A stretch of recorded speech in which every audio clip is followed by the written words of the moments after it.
Hello. Thank you for listening. This is the near death experience of Francisco, and this experience occurred in 1993 and was documented on March 6, 2017. Open quote. During my infancy, I suffered frequently from asthma attacks. The first out of body experience that I had was when I had a clear memory of what happened one night. I felt an extreme suffocation up to the point where I couldn't articulate the words to ask for help from my family. After some anxious moments that seemed to take forever, suddenly I was free of all suffering. I remember thinking, now I can breathe. But then I looked down and I realized my body was still lying on the bed. I heard terrible sounds coming from my body. They were trying to give oxygen in vain. I realized that I didn't have to breathe to stay conscious. I had become a type of semi-transparent light, free of the breathing equipment or body. I looked at my brother sleeping by my side. Without knowing what had happened, I went to my parents' house. I remember that I wanted to move, and immediately I was at his side without any break in sequence. I thought something like, marvelous, and I started to play. I was 6 years old at the time. I moved to all parts of the house. At that point, there appeared two balls of light. One said to me in a very serious voice, what was I doing there, and that I should now return to my body, or I would never again be able to do so. Just at that moment, I was carried through a luminous tunnel. Once more, I was in my bed and in my own body. My asthma attack was over. Much later, I again had a similar experience, but this time there were many more beings of light in the room. They talked to me with familiarity, as if they had known me all of my life. I had no idea who they were. One of them said, "You should stay with us and stop suffering so." But another replied, "He has much to live through, and he is going to be so happy." Then they became two balls of light, and everyone present maintained a respectful silence, as you would before a respected figure of authority. Meanwhile, I was carried once more through a narrow tunnel at great speed to my body. From that moment, in dreams, I was able to speak with these entities of light in my room. They spoke to me with familiarity. They have guided and advised me at various important stages of my life. I know that this sounds absurd and like a mental health problem, but it is as if though these out-of-body experiences my mind has ended up halfway between both worlds. If I believe this mental illness myself, it is through the precision with which everything that has been related to me has always come true. Much later, during my adolescence, I had these types of encounters with people that had just died. I will always remember the anguish of a nurse that had attended me the previous week and that had had a fatal accident, and that when in an advanced state of pregnancy went to her place of work. She told me that she had had an accident and that if the assistants were quick, the baby could be saved.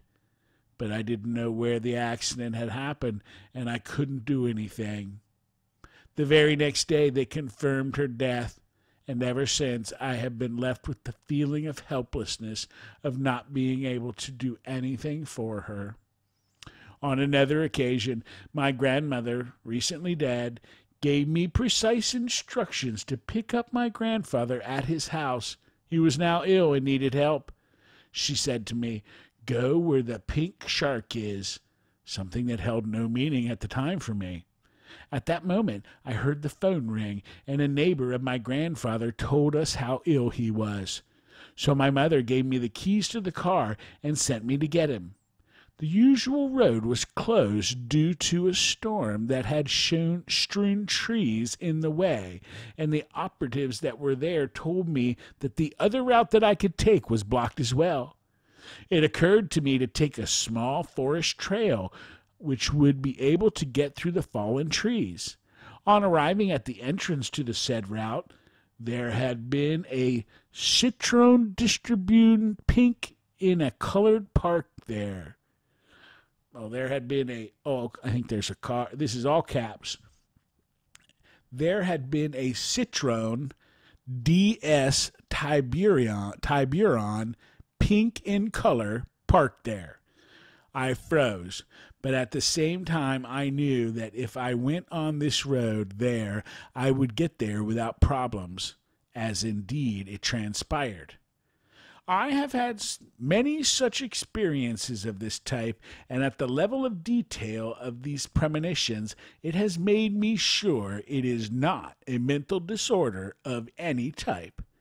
I would rather like it to be interpreted as definitive proof that somehow we survive death. It is possible that a collective consciousness to which we have access with ease, and that others relate to me in this way so that their understanding is simpler. Be that as it may, survival of the mind outside of the body or the collaborative consciousness, I believe that the reality is more complex than the modern scientific paradigms can encompass, and that fresh and vigorous research is necessary in respect of that which should help us through this frontier of knowledge. In this respect, I think you have to, in the first place, distinguish the experiences in which there is no scientific evidence of clinical death, like mine, that are not of great scientific interest.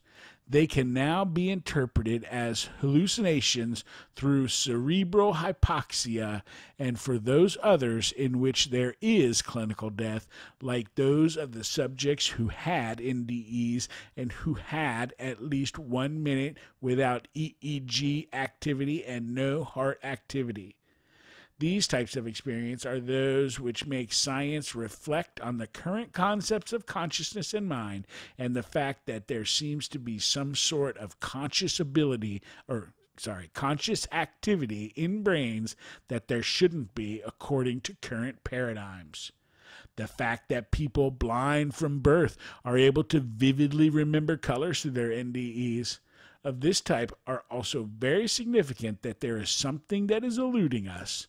Like that in respect of mind, that happens in most cases of people that have experienced an NDE, although I understand that for science that they would not value my experience. Yes, it helps me on a personal level to not have any fear of death and to be able to face it with total serenity and confidence. End quote. Great story. I enjoyed that one. And to have your feet in one realm and your 1 foot in the other realm, and if you go there often enough, could that actually happen? There are some questions here.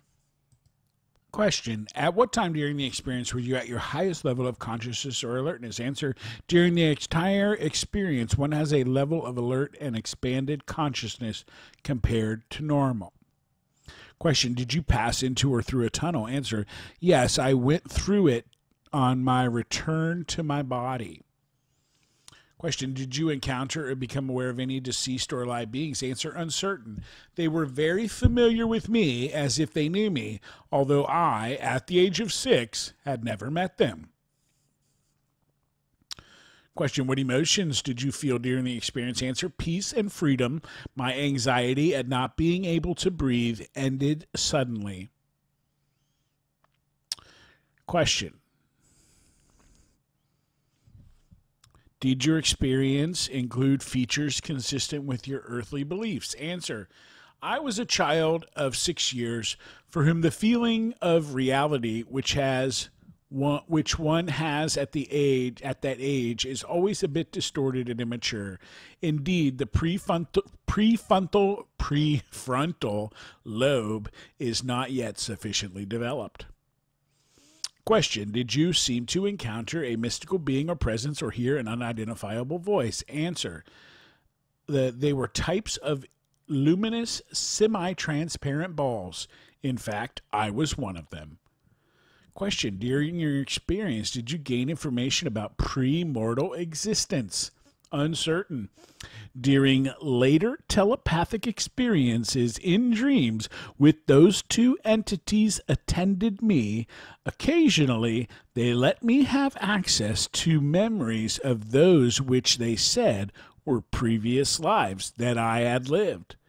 I have no way of knowing if this has really happened or they are memories induced by them, although they feel like they are mine. I have decided to discard them and not think any more about them because I feel that they would move me away from my concrete reality and that I should stick to this life. I don't think it is mentally healthy to take them into account, and I consider them a type too infantile to be irrefutable proof of a previous existence. Question. What life changes occurred in your life after your experience? Answer, large changes. I became reserved and shy. At that time, I couldn't tell anyone about my experience and everything else that happened in my life for fear that they might think I was crazy. In fact, telling everyone now for me is a relief after more than 40 years of almost total silence. At the same time, I have become a compassionate adult, always tending the needs of others before my own and having a high level of honesty and personal integrity that has created many social and professional problems. They made him more shy and reserved. How accurately do you remember the experience? Answer, I remember it more accurately than other life events that occurred around the time. Question, do you have any psychic, non-ordinary, or other special gifts after your experience that you did not have before the experience? Answer, yes. Telepathic contact in dreams with the entities that accompanied me during the experience and with family and friends that have died. Question, have you ever shared this experience with others? Uncertain. When I shyly talk about it to others, they have always denounced me or directly taken me as a madman, and due to this, nobody knows entirely about my experience. Question, what did you believe about the reality of your experience shortly after it happened? Answer, it was definitely real. I will always consider it totally real. It has helped me not to have any fear of death. And what do you believe about the reality of your experience now? Answer, the telepathic contacts that I have had have always given me so much information on the immediate future that it is not statistically possible that they are the result of coincidence. Question, is there anything else you would like to add about your experience? Answer, no. Just to give thanks for letting me release it at last, and I would encourage you to continue your excellent work. End questions, end quotes, and what a life that must be, Francisco. Thank you for sharing, and thank you all for listening. Have a great day.